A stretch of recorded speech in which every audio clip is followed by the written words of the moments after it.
Essay 6. How I Became Convinced of the Existence of the Faculty of Telepathy. An essay by Thomson Jay Hudson.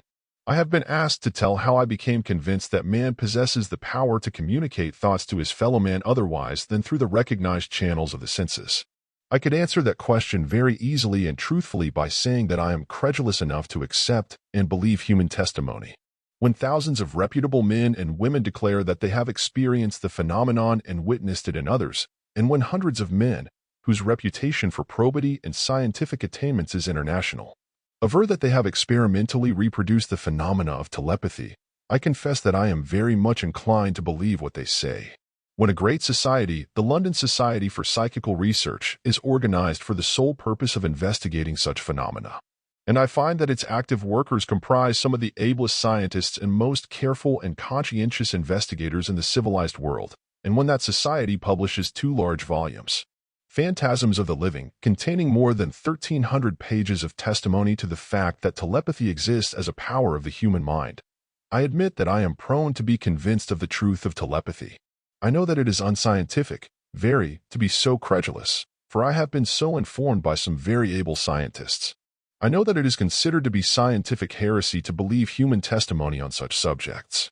And I have been informed by members of the Society for Psychical Research that I have been guilty of such heresy and that I have believed the testimony of that society and have generalized from its published facts. Instead of spending a lifetime in finding out whether they told the truth, or were engaged in a gigantic conspiracy to impose upon the credulity of mankind. I do not mention this in any spirit of complaint or fault-finding, for I cannot but realize that in times past it was unsafe for any investigator of psychic phenomena to accept the testimony of men on that subject. The tales of devils, demons, ghosts, hobgoblins, witches, visions, dreams, and presentiments with which old women and nurses were in the habit of entertaining the good children and securing the obedience of the refractory, were fair samples of the material with which, at the threshold of scientific inquiry on the subject, the investigator of psychic manifestations had to deal, and it is obvious that, under those circumstances, the old rule that human testimony should not be received was indispensable. But when such world-renowned scientists as Professors Crookes, Wallace, James, Coues, Gates, Sidgwick, Myers, Podmore, Hodgson, and hosts of others of equal capacity for accurate observation, when such men declare that they have experimentally demonstrated the existence of that and cognate psychic powers, I am forced to the conviction that the old rule may now be somewhat relaxed. That is a question, however, which each investigator must determine for himself. And I am not disposed to find fault with anyone who chooses to adhere to the old rule and to waste years in reproducing phenomena which have been witnessed and verified by thousands of accurate and conscientious observers. But I do say, nevertheless, that as long as every student of experimental psychology adheres to the notion that in order to be considered scientific, he must personally conduct every experiment from which he deduces a conclusion, there will be little progress made in psychic science. If the investigation of the physical sciences had been subject to that principle, we should still have been riding in stagecoaches, and 9/10 of all the appliances of modern civilization would have been yet unknown. If the science of electricity, for instance, had been so studied, Edison would have commenced his studies by fumbling with lodestones, producing static electricity by rubbing sticks of sealing wax upon the seat of his pants. And possibly by this time he might have reached the kite-flying experiment of Franklin. Certain it is that he would have reached the stage of senile decrepitude before he could have experimentally verified a 100th part of the conclusions of his predecessors. And he would have died of old age and disappointed ambition before he would have dared to make an original experiment or generalization.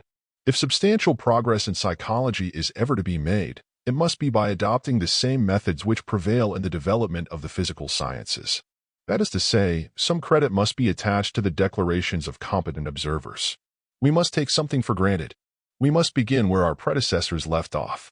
We must take advantage of their discoveries and explore new domains, instead of perpetually traveling in their old pathways for fear that they may have been lying to us about the topography of the realms they have explored. I must be understood now as giving fatherly advice to those who were just entering the field of psychic research. I confess that I did not dare to follow the advice I am giving, for the simple reason that I been before psychic phenomena had been scientifically investigated by competent observers who were known to be trustworthy. I did not, however, waste much time in repeating experiments after becoming satisfied of the verity of any particular class of phenomena, for I investigated for the sole purpose of satisfying my own mind, and not with a view of converting others. I investigated by classes of phenomena, and, having demonstrated to my own satisfaction that one particular class of phenomena could be produced without fraud or legerdemain, I dropped it and proceeded to another class, and so on, until the whole psychic repertory had been practically covered. I may be pardoned by some of my readers for remarking, in passing, that when I began my investigations I had no theory of causation or hypothesis to sustain. I simply desired to know the truth as to the verity of the alleged phenomena, and if I know my own mind I was free from prejudice for or against any then existing hypothesis. I may remark, however, that, like every other honest investigator, I was hoping to be able to formulate a working hypothesis which would account for all the facts, and I early became conscious, in a vague, general way, that the phenomenon of telepathy, if it could be proven to exist, must be a factor of supreme importance in any theory of causation that could be formulated. To those who are acquainted with my subsequent writings, it is superfluous to say that I found my conjectures to be correct, and that telepathy actually marks the borderline between the realms of science and superstition. I therefore applied myself to the task of investigating that phenomenon, with a firm determination to know the fact of the existence of that power if it existed. To my surprise and gratification, I found the task to be a comparatively easy one when I came to know something of the conditions necessary to be observed. I have not space to devote to the recital of the many failures which I encountered, nor of the partial successes which might be relegated to the domain of coincidence, nor of the complete successes where the element of human veracity constituted a factor. I will, therefore, state briefly, not how I became convinced, but how I came to know of the existence of the faculty of telepathy. The first conclusive test obtained was through the instrumentality of a lady whose husband is a professional hypnotist, Professor Carpenter of Boston. Professor Carpenter is a careful, conscientious operator and had trained his wife's psychic powers to a high state of proficiency. I had frequently seen exhibitions of her powers at private entertainments before I obtained her consent to give me an opportunity to conduct the experiments myself in the absence of her friends. I invited two eminent scientists of the ultra-skeptical variety to be present and assist. Having partially hypnotized the lady, I procured from a store nearby a pack of common playing cards. One of the gentlemen present opened the pack, thoroughly shuffled the cards, and handed them to me. Previously to this, however, I had thoroughly blindfolded the lady by folding a pair of kid gloves into pads of convenient size, placed them over her eyes, and drawn a folded silk handkerchief over the pads and around her head, tying it tightly and securely in place. Each of the gentlemen present carefully examined the condition of the pads and handkerchief, and each declared himself perfectly satisfied that it was utterly impossible for her to see either through or under the dozen or more thicknesses of material with which her eyes were bound. It was, in fact, a physical impossibility for her to open her eyes.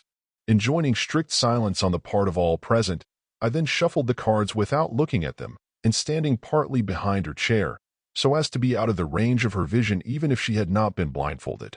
I drew a card from near the center of the pack, and after having exhibited it to the gentleman present, placed it in her hand.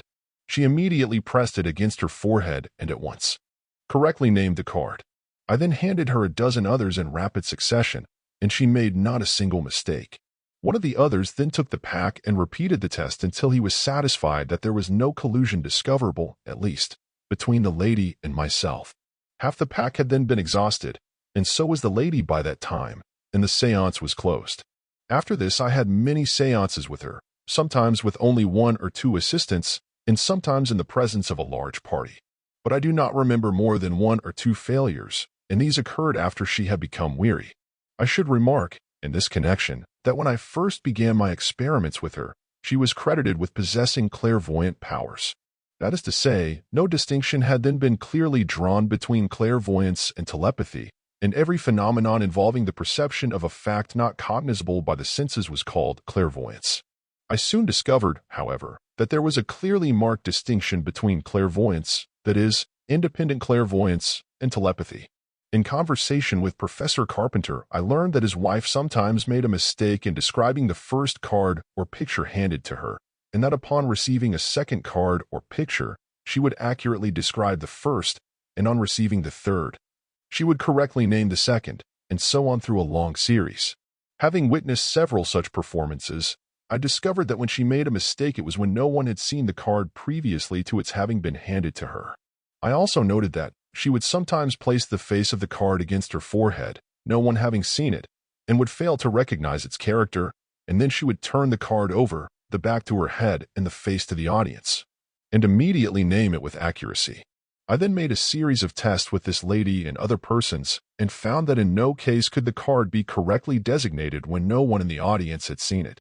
If I was alone with the recipient and handed him or her a card without looking at it, the experiment always resulted in failure, whereas the same recipient would instantly give the correct answer when she could read it in my mind. It was thus that I learned to doubt the existence of the faculty of clairvoyance, properly so called, and after the lapse of many years of patient observation, I have still to witness the first phenomenon that will have a tendency to convince me of the existence of the power of independent clairvoyance. I do not say that it does not exist. I do not know. But I do say that I have seen nothing that cannot be referred to telepathy for a full and complete explanation. Having concluded the series of experiments above mentioned, I determined, if possible, to develop the faculty in my own mind, at least far enough to resolve any lingering doubt that might be unconsciously entertained. Accordingly, I caused myself to be securely blindfolded in presence of my family and 2 or 3 trustworthy friends, and instructed them to draw a card from the pack, place it upon a table, face up, and in full view of all but myself. I enjoined absolute silence, and requested them to gaze steadily upon the card and patiently await results. I determined not to yield to any mere mental impression, but to watch for a vision of the card itself. I endeavored to become as passive as possible and to shut out all objective thoughts. In fact, I tried to go to sleep. I soon found that the moment I approached a state of somnolency, I began to see visions of self-illuminated objects floating in the darkness before me. If, however, one seemed to be taking definite shape, it would instantly rouse me, and the vision would vanish.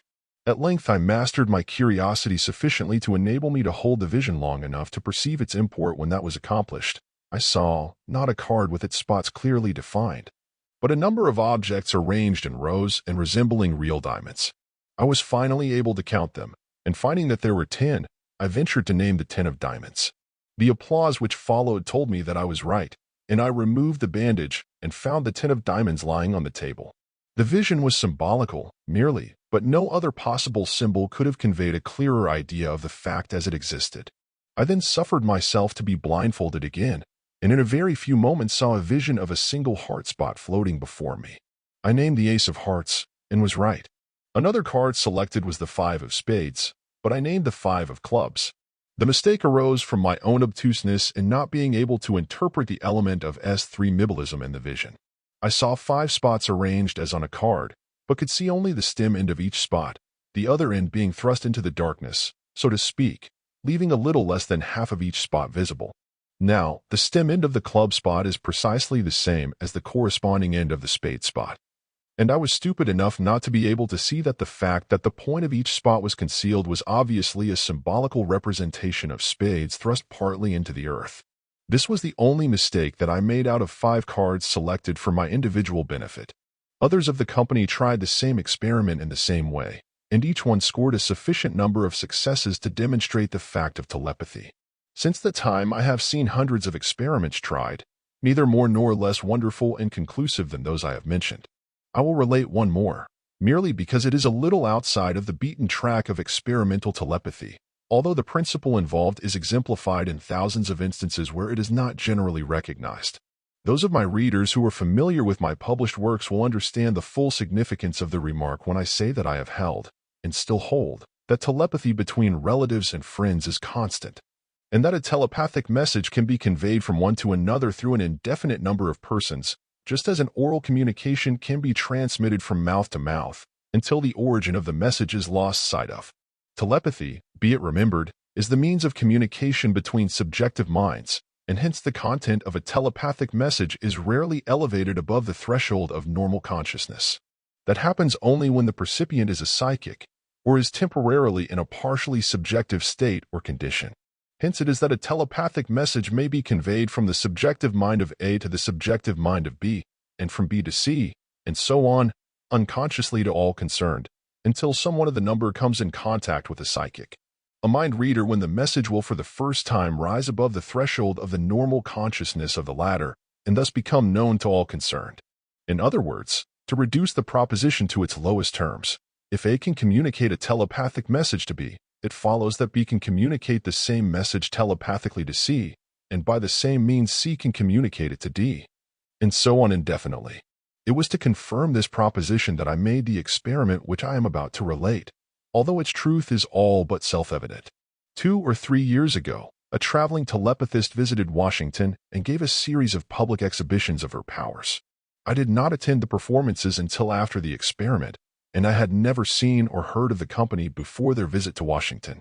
A friend of mine, a leading lawyer in the city, attended the first performance and came to me the next morning full of wonder and astonishment and requested me to go with him the next night. I refused but proposed a test that would eliminate all possibility of trickery, legerdemain, or collusion.